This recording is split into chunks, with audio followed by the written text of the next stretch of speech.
नमस्कार दोस्तों, आइए देखते हैं कि कल मार्केट कैसे कामकाज कर सकती है। लेकिन उससे पहले disclaimer, video education learning purpose के लिए मेरी तरफ से कोई बात का रिकमेंडेशन नहीं है। कुछ भी खरीदने बेचने से पहले अपने फाइनेंशियल एडवाइजर की मदद ले लीजिएगा, क्योंकि आपको होने वाले प्रॉफिट लॉस के लिए मेरा चैनल किसी भी तरह से जिम्मेवार नहीं है। दोस्तों, ना ही मैं सेबी रजिस्टर्ड एनालिस्ट हूँ। जो भी एनएसई डाटा प्रोवाइड करता है उसी को डिकोड करने की कोशिश करते हैं और ये देखने की कोशिश करते हैं कि प्लेयर जो मार्केट पार्टिसिपेंट्स हैं उनकी पोजीशन कैसे बनी है और मार्केट कैसे कामकाज कर सकती है। इसीलिए कोई भी पोजीशन जो है काफ़ी विवेक से बनाइएगा। अब चलते हैं सीधा डाटा के ऊपर, देखने की कोशिश करते हैं डाटा क्या फॉर्म हुआ है। और जैसे आपने परसों देखा था, मैंने वीडियो सबके लिए ओपन किया था, आज का भी करूँगा, क्योंकि इतना भी खुदगर्ज नहीं हूँ कि जब सबको ज़रूरत हो तो तब थोड़ा सा व्यू शेयर किया जाए कि क्या हो सकता है। और दोस्तों, इसमें मार्केट की दिक्कत नहीं है। मार्केट जिस हिसाब से नीचे आई है, मुझे मार्केट की दिक्कत नहीं लग रही। मार्केट से ज़्यादा उन दोस्तों की दिक्कत लग रही है कि जो अंधाधुंध जो है वो शॉर्ट कर रहे हैं। जैसे आपने परसों देखा, कॉल लेके गए थे, पुट बेची थी, आज काफ़ी हद तक पुट कवर की है, लेकिन कॉल फिर से खरीदी है। और अगर आप मेरे ट्विटर हैंडल पे हो जो मार्केट से 10 भी है, तो आप देखोगे यही चीज़ मैंने बोला था कि रिटेलर 3 से 4 लाख कंट्रैक्ट कॉल का लेके गया होगा और प्रॉस ने जो है इंडेक्स फ्यूचर लेके गया होगा, कॉल शॉर्ट की होगी। और आप देखो वही चीज़ हुई है। कॉल जो है रिटेलर ने अच्छी खासी खरीदी है, पुट भी खरीदी है, और स्टॉक फ्यूचर इंडेक्स फ्यूचर हल्के हल्के माइनस किए हैं। एफआईआई मिक्स यू लेके गए हैं, मिक्स से स्लाइड बुलिश है थोड़ी सी। इंडेक्स कॉल खरीदी है, पुट बेची है, स्टॉक फ्यूचर और इंडेक्स फ्यूचर बेचे हैं। 1,20,000 कितना बेचेंगे, कितना नेगेटिव हो जाएंगे? कभी तो कवर करने के लिए आएंगे। आज नहीं आएंगे, 2 दिन बाद, 4 दिन बाद, 5 दिन बाद, 6 दिन बाद, 7 दिन बाद। लेकिन जिनका पैसा उड़ गया, धुल गया, वो कौन है? वो हमारे रिटेलर हैं। वो उनको नए पैसे का बंदोबस्त करना पड़ेगा। प्रॉस मिक्स व्यू लेके गए हैं, डीआईएस बुलिश व्यू लेके गए हैं। नेट बेसिस पे रिटेलर 1,21,000 कंट्रैक्ट हैं, इंडेक्स में लॉन्ग है 36,842, 36,842 कंट्रैक्ट जो है डीआईए शॉर्ट है। 1,22,000 कंट्रैक्ट इन्होंने और इंडेक्स में शॉर्ट बढ़ाए हैं। 1,22,000 कंट्रैक्ट है, 37,552 कंट्रैक्ट जो है प्रॉस ने लॉन्ग की है। लॉन्ग सिर्फ इसको की है, तकरीबन 4-1 लाख कंट्रैक्ट प्रॉस जो है दोबारा से इंडेक्स कॉल शॉर्ट करके बैठ गया। और अगर किसी कारणवश मार्केट ऊपर करती है, खुलती है, बढ़ती है, तो ये काम में आएंगे उसको नीचे खींचने के लिए। रिटेलर 3,20,000 कंट्रैक्ट इंडेक्स में लॉन्ग है, 63,043 कंट्रैक्ट एफआईआई लॉन्ग है, और 3,84,000 3,84,000 कंट्रैक्ट प्रॉस जो है वो शॉर्ट साइड पे है। पुट कवर की है थोड़ी सी, 2,38,000 आज भी जो है इंडेक्स पुट शॉर्ट साइड पे है। 35,000 कंट्रैक्ट प्रॉस शॉर्ट साइड पे है। 2,36,000 इन्होंने कुछ कवर किए हैं पुट में। 2,36,000 कंट्रैक्ट अभी भी लॉन्ग साइड में है। एफआईआई के पास डीआईए 38,456 पुट है। और रिटेलर 11,29,000 M2M से अभी इनको ज़्यादा फर्क नहीं पड़ा। जी हाँ, अभी ज़्यादा फर्क नहीं पड़ा, इसीलिए आपने देखा इसमें कुछ ज़्यादा हलचल नहीं है। लेकिन इन्होंने जरूर अपने हल्के किए हैं, कुछ शॉर्ट ऐड किए हैं। 3,73,000 कंट्रैक्ट एफआईआई के पास है। 2,04,000 कंट्रैक्ट जो है प्रॉस जो है वो लॉन्ग साइड पे है। चलते हैं बाकी पैरामीटर्स के ऊपर। थोड़े से यूएस मार्केट ऊपर नीचे कामकाज करें, और मैं सरप्राइज नहीं होऊंगा आज अगर ये फ्लैट ग्रीन या जहां पे अभी हैं वहीं पे ही क्लोज हो जाए। इससे ज़्यादा कमजोरी क्या होगी वो देखना पड़ेगा। अब फेड क्या बोलेगा 2 दिनों के बाद।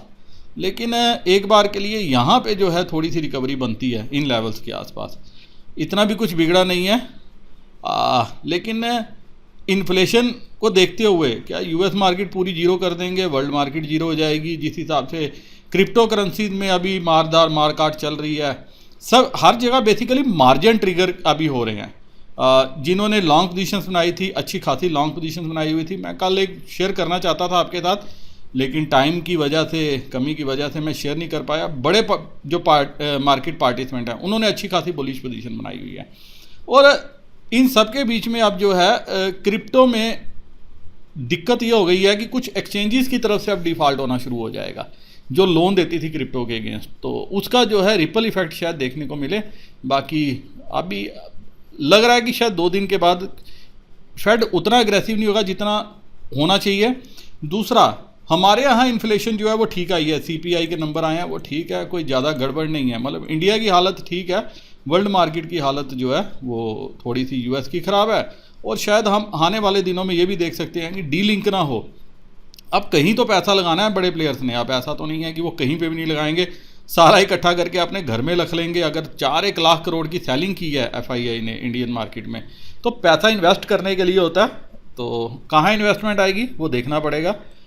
अब कैश में भी आज अच्छी खासी दोबारा से सेलिंग की है, गैप डाउन हुआ लेकिन उसके बावजूद इनकी सेलिंग जारी रही। 4164 4164 करोड़ की सेलिंग है। DII 2814 करोड़ की बाइंग है, लेकिन इनकी बाइंग भी मार्केट को बचा नहीं सकी। सारा दिन आज रेड कैंडल्स बनती रही। यहाँ पे एक बात ऐड करना चाहूँगा, SGX निफ्टी अभी तकरीबन 51 पॉइंट नीचे है, ऑलमोस्ट समझ लीजिए फ्लैट ही है, ऊपर नीचे कामकाज करी है। अब ऑप्शन चेन क्या कहती है, 15774 ये क्लोजिंग हुई है। चलते हैं, अब आपको यहाँ से समझ आएगा। दो चीज़ें दिखाऊंगा। आप कॉल और पुट में रेशियो देखिए, 21 लाख कंट्रैक्ट, 11 लाख कंट्रैक्ट, ये हो गया। आपको यहाँ से पता चलेगा बना क्या। कॉल ज़बरदस्त जो है रिटेलर खरीदता गया, सप्लाई चलती गई। 15700 पे 28000 कंट्रैक्ट जो है राइट हुए हैं। 15800 फिलहाल रेजिस्टेंस का काम करेगा, और 15800 पे ही पुट भी गई है, 15700 पे भी पुट ऐड हुई है। और ये पुट हमारे जो है कुछ रिटेलर ने शायद हैजिंग बनाने की कोशिश की होगी कि कल शायद 200-300 पॉइंट नीचे या ऊपर खुल जाए तो हम एक हैजिंग बना लेते हैं, तो शायद उनको थोड़ी सी निराशा हाथ लगेगी। आप देखोगे पुट और कॉल दोनों के प्रीमियम जो है गलेंगे, ऊपर नहीं आएंगे। 15800 जो है रेजिस्टेंस का लेवल है, और 15830 850 दूसरा यहाँ पे भी रेजिस्टेंस है। लेकिन अगर यहाँ से ऊपर निकली 15900 अगला, मतलब हर 25-50 पॉइंट पे यहाँ रेजिस्टेंस है। तो देखना पड़ेगा ये लाइव मार्केट पे कि यहाँ पे कैसे फर्दर एक्शन होता है और यहाँ पे अनवाइंडिंग कैसे होती है। वैसे आज जाते जाते काफ़ी कुछ अनवाइंड हुआ, लेकिन अभी भी काफ़ी पोजीशंस जो हैं राइटर्स छोड़ के गए हैं, प्रॉस छोड़ के गए हैं। उनको लग रहा है कि कल दोबारा से 15600 के दर्शन एक बार करवा लेंगे। नीचे की तरफ 15700 जो है सपोर्ट है, फॉलोड बाय 15600। और अगर कोई भी गैप डाउन होता है 15600 की तरफ तो एक बाइंग अपॉर्चुनिटी हो सकती है। यहाँ पे 15600 के आसपास अगर मिलता है तो एक बार बाइंग अपॉर्चुनिटी हो सकती है। किसी भी कारणवश अगर माइनर गैप डाउन होता है और यूएस मार्केट इन्हीं लेवल्स के आसपास क्लोजिंग होती हैं या कुछ रिकवर होकर क्लोजिंग होती हैं तो तब, लेकिन अगर कोई गैप अप मिल जाता है 15900 850 900 के लेवल के आसपास, तो यहाँ पे दोस्तों एक बार शॉर्टिंग अपॉर्चुनिटी हो सकती है। पहले 15 मिनट का एक्शन देखना कि एक्शन क्या होता है, क्योंकि हमारी फिगर अच्छे हैं तो शायद हमें थोड़ा बहुत जो है उसका फ़ायदा मिले अगर कल थोड़ी सी मार्केट स्टेबल होने की कोशिश करें। वैसे होंगी नहीं होंगी ये डिपेंड करता है अभी अगले 2 दिन के मूव के ऊपर कि यूएस मार्केट अगले 2 दिन कैसे मूव देती है। जो ब्रॉड रेंज है 15600 से 15900 950 ये रेंज रह सकती है। और जो अनएक्सपेक्टेड गिरावट है वो आपको यहाँ से देखने को मिलेगी। अनएक्सपेक्टेड क्यों हुई, हर लेवल पे खुलने के बाद जैसे ही मार्केट ओपन हुई हर लेवल पे कॉल शॉर्ट होती गई और रिटेलर कॉल खरीदता गया। सबसे ज़्यादा कॉल आप देखो, सबसे ज़्यादा क्या, सारी की सारी कॉल ऑलमोस्ट रिटेलर के पास ही है। हर जगह पे आप देखो कि उन्हीं के पास है। लेकिन यहाँ पे एक चीज़ है, मंथली एक्सपायरी अगर आप देखोगे वो भी आपको थोड़ा सा मैं बता देता हूँ। मंथली एक्सपायरी में आपको वो पैनिक देखने को नहीं मिला। 16000 पे 16000 पे आप देखिए कितनी, सिर्फ 16000 कंट्रैक्ट अनवाइंड हुए हैं, 72000 अभी भी हैं और यहाँ पे 37,000 है। और यहाँ पे 15800 पे 29,000 हैं, 18000 हैं। यहाँ जरूर कॉल ऐड हुई है बट यहाँ अनवाइंडिंग नहीं हुई। और यहाँ पे भी आप देखोगे 16100 पे थोड़ी सी अनवाइंड हुई है। मतलब यहाँ के राइटर्स जो पुट राइटर्स हैं अभी उनमें उतना पैनिक नहीं है। तो देखते हैं क्या कल गुल खिलता है। अब 33,405 यहाँ पे भी जाते जाते थोड़ी सी अनवाइंड हुई है। 33,500 की कॉल में बहुत अच्छा ओपन इंटरेस्ट था तो जाते जाते वो हल्का हुआ। लेकिन अगर कल दोबारा से गैप डाउन मिल जाती है तो यहाँ से फिर से पहाड़ खड़ा हो जाएगा। वैसे तो पहाड़ है ही है। 58,000 कंट्रैक्ट जो है यहाँ पे हैं, जुड़े हैं। 59,000 यहाँ पे कंट्रैक्ट हैं और यहाँ पे 33,500 पे 45,000 हैं। नीचे 33,000 सपोर्ट है जहाँ 65,000 कंट्रैक्ट हैं। पुट ये हमारा रिटेलर लेके गया है, राइटिंग क्रॉस करके गए हैं। यहाँ पे सारी अनवाइंडिंग हो गई है। जहाँ तक आप देखोगे नज़र आएगा तो यहाँ पे फर्दर जो है शिफ्ट हुआ है और दोनों तरफ से हुआ है। तो प्रॉस ने भी दोनों तरफ से समझदारी दिखाई। जहाँ रिटेलर को कॉल और पुट दोनों चाहिए थी उन्होंने दोनों सप्लाई कर दे। तो 33,000 पे भी हल्की सी राइटिंग हुई है, 9,970 कंट्रैक्ट। तो ये नीचे के लेवल पे राइटिंग हुई है, इसमें अभी इतना खतरा नहीं है। लेकिन यहाँ पे जो है ये कल देखना पड़ेगा कि कैसे जो है शेप अप होता है बैंक निफ्टी का डाटा। बैंक निफ्टी भी आज कुछ ज़्यादा ही कमज़ोर थी एज़ कम्पेयर टू निफ्टी जो आज तक संभाले हुए थी।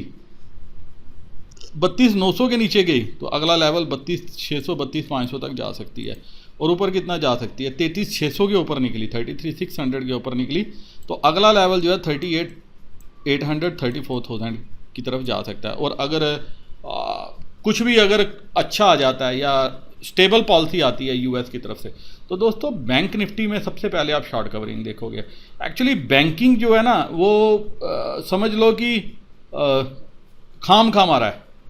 बैंकिंग में इतनी दिक्कत नहीं है, रेट ऑफ इंटरेस्ट बढ़ रहे हैं, बैंकों की इनकम अच्छी होगी, सब कुछ अच्छा होगा, तो अगर सबसे पहले चलेंगे वो बैंक चलेंगे, तो बैंकों पे जो है नज़र रखनी चाहिए। लेकिन अगर यूएस में खराबी हो गई तो सबसे ज़्यादा और अगर पिटेंगे तो वो बैंक ही पिटेंगे। क्योंकि लास्ट टाइम जब गिरावट आई थी आपने देखा था जो बड़े बैंक हैं HDFC ICICI बैंक जैसे बैंक हैं उन्होंने कौन सा लेवल टच किया था। इसलिए आपको यहाँ पे भी थोड़ी सी नज़र रखनी चाहिए कि फर्दर कैसे डाटा शेप अप होता है, डाटा कैसे बनता है लाइव मार्केट पे। और यहाँ पे भी आप देखोगे मंथली में कहीं कोई दिक्कत नहीं है, वीकली वाले पहाड़ खड़ा किया हर लेवल पे। लास्ट टाइम क्या होता था, बैंक निफ्टी में लोग डरते थे, लेकिन इस बार क्या हो रहा है, बैंक निफ्टी में भी बढ़ चढ़ के पार्टिसिपेशन है। इसीलिए जहाँ जहाँ पार्टिसिपेशन है वहाँ वहाँ प्राइस जो है देते जा रहे हैं। तो 33,600 के ऊपर अगर किसी भी कारणवश खुलती है टिकती है, फिर यहाँ से थोड़ी बहुत शॉर्ट कवरिंग आएगी, फिर रिटेलर यहाँ से निकलेगा और पुट में बैठेगा, ये तो डैम श्योर है, इसमें कोई श्योर वो आपको शक नहीं होना चाहिए। और अगर सब कुछ ठीक रहा तो आने वाले दिनों में हम 34,000 क्या 35,000 भी दोबारा से रिकवर कर सकते हैं, और शायद इसी वीक भी देखने को मिल जाए, कोई बड़ी बात नहीं है। जितना हम गिरे हैं उतना ही बढ़ने की कैपेसिटी रखते हैं अगर यूएस में कुछ खराबी नहीं है पॉलिसी में। 50 बेसिस पॉइंट ब्याज दरें बढ़ें और कमेंट्री में थोड़ी सी पॉजिटिविटी होनी चाहिए। और अगर वर्ल्ड मार्केट को रोकना है, बचाना है, यूएस ने करना है, तो उनको थोड़ा सा कमेंट्री में जो है पॉजिटिविटी लानी पड़ेगी। अब देखते हैं कैसे शेप अप होता है, क्योंकि अगर क्रिप्टो भी डूब गया, स्टॉक मार्केट भी चली गई और बॉन्ड बढ़ गए तो हर तरफ से जो है सरकार का ही नुकसान है, लोगों का नुकसान, सरकार का ही नुकसान होता है। ये भी आप समझ लीजिए। जैसे हमारे यहाँ पे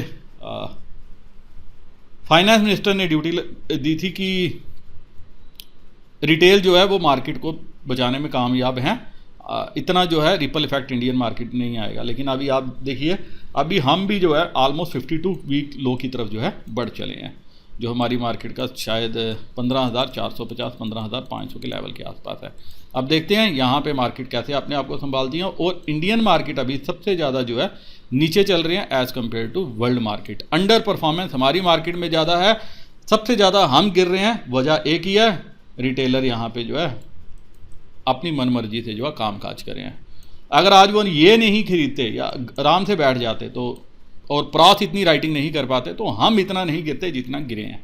तो अगर कल थोड़ा सा भी ऊपर की तरफ हमें ओपनिंग मिल जाती है जिसमें से रिटेलर यहाँ से निकल के और यहाँ शिफ्ट होना चाहे, तो आप देखोगे आप तेज़ी से हम ऊपर वाली तरफ भी लेवल निकालते हुए बढ़ जाएंगे, बशर्ते थोड़ा सा यूएस का साथ मिल जाए, एशियन मार्केट का साथ मिल जाए। इसीलिए नीचे की तरफ अगर 32,900 के नीचे जाती है 32,600 का लेवल आएगा। ऊपर आज जिस ही लेवल के आसपास घूमती रही, अगर फ्लैट ओपनिंग होती है तो फिर 33,500 को भी नुकसान निकालने में मुश्किल होगी। लेकिन 33,600 के ऊपर गई तो 33,500 की कॉल लेनी बनती है, उस केस में 33,800 33,900 34,000 ये लेवल भी बैंक निफ्टी दिखा सकती है कल के दिन यहाँ की शॉर्ट कवरिंग के सहारे। अब देखते हैं मार्केट की ओपनिंग कैसे होती है। इसी के साथ दोस्तों ये वीडियो मैं यही खत्म करता हूँ। मेरे वह दोस्त जो किसी भी discount broker of stock angel broking के साथ अपना अकाउंट ओपन करना चाहते हैं, डिस्क्रिप्शन में दोस्तों मैंने लिंक दिया, लिंक को क्लिक करके अकाउंट ओपन कर लो। हो सके तो एक बार के डिटेल्स में मेरे साथ जरूर शेयर कर लें। इसी के साथ वीडियो करता हूँ खत्म। नमस्कार, जय हिंद।